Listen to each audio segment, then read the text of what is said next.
Hello दोस्तों, मैं अजहर और आप देख रहे हैं एग्ज़ाम उत्सव। एग्ज़ाम उत्सव में एक बार फिर से आपका स्वागत है। तो चलिए बढ़ते हैं पहले क्वेश्चन की तरफ।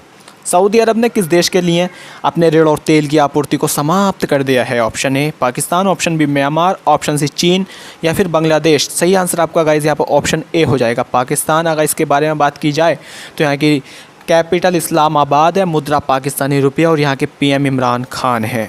म्यांमार के बारे में अगर कुछ बात की जाए तो यहाँ के प्रेसिडेंट बिन माइंट है और यहाँ की राजधानी नैपिडा है और मुद्रा कयात है। चीन के बारे में अगर कुछ बात की जाए तो चीन की कैपिटल बीजिंग है और यहाँ की मुद्रा रेनमिनबी है और यहाँ के पीएम ली क्विंग और प्रेसिडेंट शी जिनपिंग है। और अगर बांग्लादेश के बारे में कुछ बात करेंगे तो यहाँ की कैपिटल ढाका है, मुद्रा बांग्लादेशी टका और पीएम यहाँ की शेख हसीना है।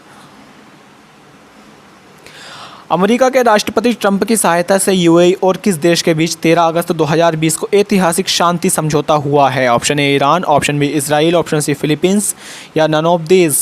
सही आंसर ऑप्शन बी है, इजराइल। अगर इजराइल के बारे में बात की जाए तो इसकी कैपिटल जेरूसलम है, यहाँ के पीएम बेंजामिन नेतन्याहू हैं और मुद्रा इजरायली नई शेकल है।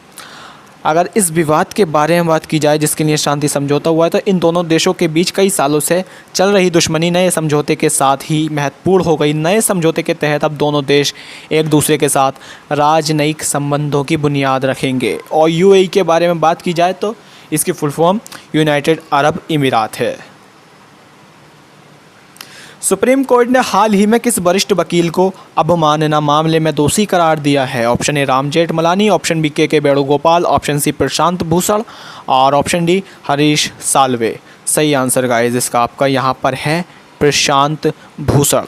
अगर प्रशांत भूषण जी के बारे में बात की जाए तो सुप्रीम कोर्ट ने अपने फैसले में प्रशांत भूषण को कोर्ट की अवमानना का दोषी बताया है और इस मामले में सज़ा पर सुनवाई 20 अगस्त को होगी। न्यायमूर्ति कृष्ण मुरारी की पीठ ने इनको दोषी करार दिया है। भारत ने हाल ही में किस देश को 500 मिलियन अमेरिकी डॉलर की सहायता प्रदान की है? Option A Maldives, option B Algeria, option C Angola और ऑप्शन डी बोलीविया। सही आंसर गाइस यहाँ का आपका देखा जाए तो ऑप्शन ए है मालदीव।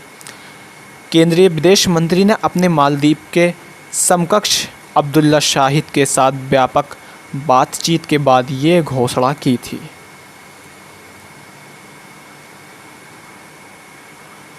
किस देश के उन्नत मिसाइल रक्षा प्रणाली एरो 2 का सफल परीक्षण किया है? Option A Belgium, option B Brazil, option C Argentina और option D none of these. सही आंसर गाइस इसका आपका देखा जाए तो नन ऑफ दीज है, क्योंकि इसका सही आंसर जो है वो इजराइल है। अगर इजराइल के बारे में बात की जाए तो इसकी कैपिटल आपको बता दी है जो जेरूसलम है। यहाँ के पीएम बेंजामिन नेतन्याहू है, मुद्रा इजरायली नई शेकल है। आवास और शहरी मामलों के मंत्रालय ने हाल ही में किस योजना के तहत राज्यों की रैंकिंग जारी की है? Option A Jan Dhan Yojana, option B skill mission Yojana, skill mission India, option C Sansad Adarsh Gram Yojana और ऑप्शन डी अमृत योजना। सही आंसर गाइस इसका आपका यहाँ पर है ऑप्शन डी अमृत योजना। अगर अमृत योजना के बारे में बात की जाए तो ये जून 2015 को स्टार्ट हुई थी और अगर जनधन योजना के बारे में बात की जाए तो ये 28 अगस्त 2014 को स्टार्ट हुई थी। और अगर स्किल मिशन योजना की, स्किल मिशन इंडिया की बात की जाए तो ये भी 28 अगस्त 2014 को ही स्टार्ट हुई थी। और अगर बात की जाए सांसद आदर्श ग्राम योजना की तो ये 11 अक्टूबर को 2014 को स्टार्ट हुई थी। हाल ही में किस देश के सुमात्रा द्वीप पर माउंट सिनावंग ज्वालामुखी के पुनरुद्धार हुआ है? Option A Indonesia, option B Japan, option C Benin और ऑप्शन डी भूटान। सही आंसर गाइस आपका यहाँ पर है इंडोनेशिया। इंडोनेशिया के बारे में बात की जाए तो यहाँ की कैपिटल जकार्ता है, यहाँ के प्रेसिडेंट जोको विडोडो हैं और मुद्रा इंडोनेशियाई रुपया है। 15 अगस्त 2020 को प्रधानमंत्री नरेंद्र मोदी लाल किले की प्राचीर से प्रधानमंत्री रहते लगातार अब तक कितनी बार तिरंगा फहरा चुके हैं?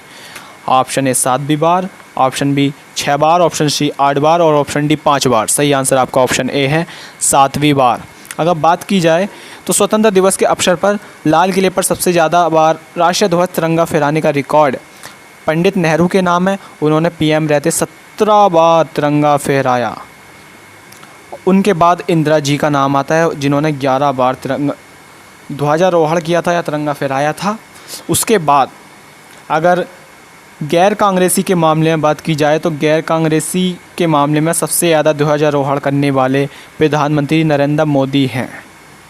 और अगर प्रधानमंत्री नरेंद्र मोदी जी के बारे में बात की जाए तो ये अब तक सबसे ज़्यादा शासन करने वाले पहले बीजेपी बन गए हैं, पहले बीजेपी के सदस्य बन गए हैं। इससे पहले बीजेपी के ही अटल बिहारी वाजपेयी का नाम दर्ज है, जो अपने सभी कार्यकाल को मिलाकर 2268 दिनों तक पीएम रहे। लेकिन 13 अगस्त 2020 को पीएम नरेंद्र मोदी ने उस रिकॉर्ड को तोड़कर ये उपलब्धि अपने नाम कर ली। भारतीय रिजर्व बैंक आरबीआई की मौद्रिक नीति समिति ने रेपो दर कितने प्रतिशत बनाए रखने का सर्वसम्मति से फैसला किया? Option A 4%, option B 5%, option C 8% और ऑप्शन डी 6%। तो गाइस सही आंसर जो है आपका यहाँ पर 4% है। हाल ही में किस राज्य ने परिवार पहचान पत्र योजना शुरू किया है? Option A Haryana, option B Chhattisgarh, option C Orissa, option D Kerala. सही आंसर आपका हरियाणा है। अगर हरियाणा के बारे में बात की जाए तो इसकी कैपिटल चंडीगढ़ है, सीएम मनोहर लाल और गवर्नर सत्यदेव नारायण। छत्तीसगढ़ के बारे में बात की जाए तो छत्तीसगढ़ की कैपिटल रायपुर है, यहाँ के सीएम भूपेश बघेल हैं और यहाँ के गवर्नर सुश्री अनसुईया उइके हैं। उड़ीसा की बात की जाए तो भुवनेश्वर है इसकी कैपिटल और सीएम यहाँ के नवीन पटनायक और गवर्नर गणेशी लाल हैं। केरल के बारे में बात की जाए तो इसकी कैपिटल तिरुवनंतपुरम है और सीएम पिनरई विजयन है और गवर्नर मोहम्मद आरिफ खान।